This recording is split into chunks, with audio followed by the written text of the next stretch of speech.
guys, and welcome back to another episode of Federico Talks Watches. Today, I want to talk about 5 watches that, in my opinion, are extremely undervalued in today's market and why they offer a ton of value for the price, in my opinion. Now, of course, before we get started, customary wristwatch check. Today, I'm wearing my H. Moser Pioneer, green dial on an orange Moser strap. Absolutely love it. And also, guys, don't forget to check out DelRatcom. We got in some very cool watches lately, including the very hard to get Anordain Blue Fume dial. They still have a long wait list out of Scotland to make these very in-demand watches, but we have one, and of course it is the least expensive one on the market in this style. We also got in a Breguet Type 20 Transatlantique on a bracelet.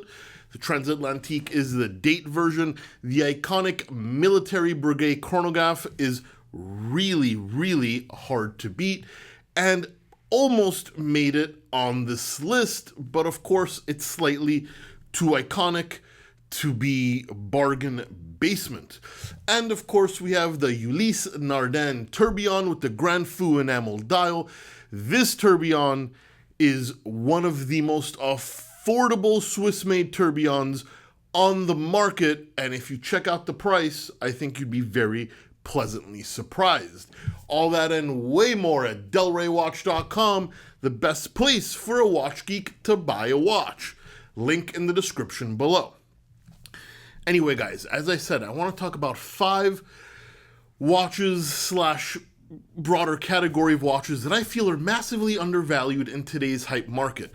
Today's market, integrated steel bracelet sports watches, Rolex, RM, even Tudor and Omega to a certain extent get all the love, but there are a lot of watches that you can get at a deep discount that are actually fantastic, and this list is in no particular order. I'm going to start with the Breitling B01 Chronomat. The evolution of the Breitling Chronomat evolution. Now, the B01 Chronomat was where Breitling introduced their first in-house chronograph movement, the B01. This large aviation-inspired watch is not only super tough at 500 meters water resistant, comes with a whole host of dial combinations, bracelets, or straps. It's a watch you can basically not destroy, but it also comes with the B01 movement, a column wheel in-house movement with an extended power reserve. It also has a vertical clutch that is seriously high-end. In fact, when my watchmaker Hansi and I were discussing this years ago, and even more recently, he said it bears a striking resemblance to the new Rolex Daytona movement, which came out with the ceramic models roughly a decade ago. He said it's maybe a little too striking a resemblance. Well, Daytonas are 25 grand, and you can get Breitling B01s in the low 3s if you look hard enough, and depending which one you get. This watch is not for everybody. It's quite large, but you can do everything with it. Hardcore sports, dress it up, dress it down, and it'll last you a very, very long time with that fantastic in-house movement. Next, we go at the other end of the spectrum to a watch that many consider undersized, and that is the Blanc Pon Blanc Ultra Thin.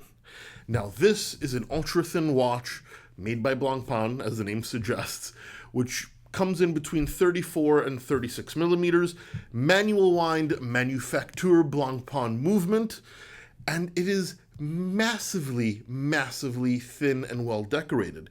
Thinness is considered a complication in the Swiss watchmaking industries because you have some parts that are thinner than a human hair, even though I don't have any to show you.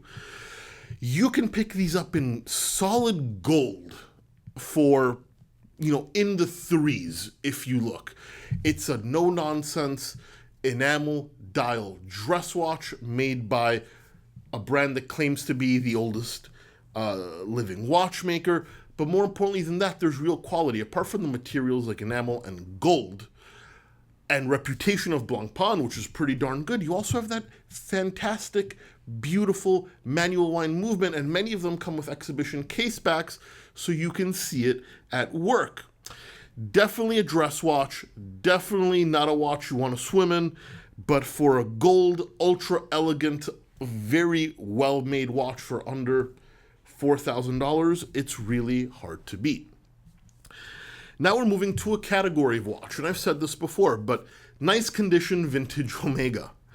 Vintage Seamasters, vintage Constellations, vintage DeVilles can many times be had under $1,000 for some nice examples. And they come with those beautiful in-house red Omega movements. Movements made to a much finer degree than a lot of modern movements, and they're under $1,000 by a brand with the reputation and the name of Omega. This is massively slept on. While everybody's focusing on unwearable vintage Pateks that are 30 millimeters, or vintage Rolexes with bracelets chintzier than torn up dog food cans, vintage Omega is under $1,000. It won't be forever, and you should absolutely take a look. Now, one that definitely not everybody will like, but the quality is absolutely there, and that is the Roger Dubuis Easy Diver. These behemoth, colorful sports watches from the early 2000s are even big on my wrist. And yes, it takes a flashy person to want to wear them. But the fact that you can get Geneva Seal, independently made, in-house movements with micro rotors, and the highest level of decoration available in a production watch for under $5,000 when they were retailing for $40,000 is nuts. Even if you don't want to wear one, it's worth having one in your collection, because the level of watchmaking for this price is just completely unparalleled. And now we go to one of my favorites. Gerard Perago from the early 90s all the way to the early 2000s.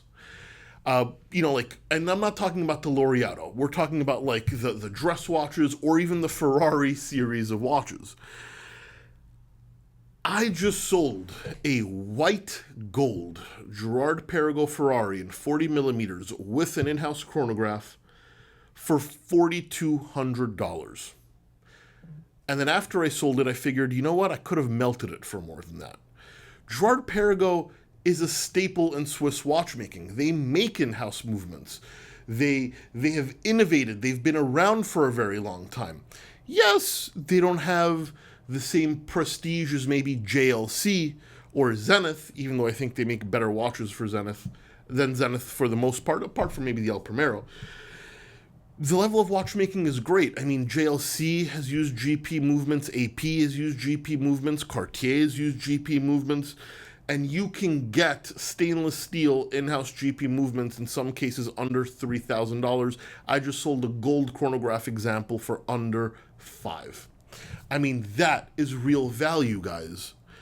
Dig around. If you really do some digging, you can find some very beautiful, very wearable, very reliable watches for a fraction of the price. And I think the Breitling B01, the Blanc Pon Blanc V, vintage Omega, Roger Dubuis Easy Divers, and GPs from the 90s to early 2000s very much illustrate that. Anyway, guys, that's it for me today. Please give this video a thumbs up if you enjoyed it. Really does help. Don't forget to subscribe so you don't miss any more content. And of course, I will catch you in the next one. Take care.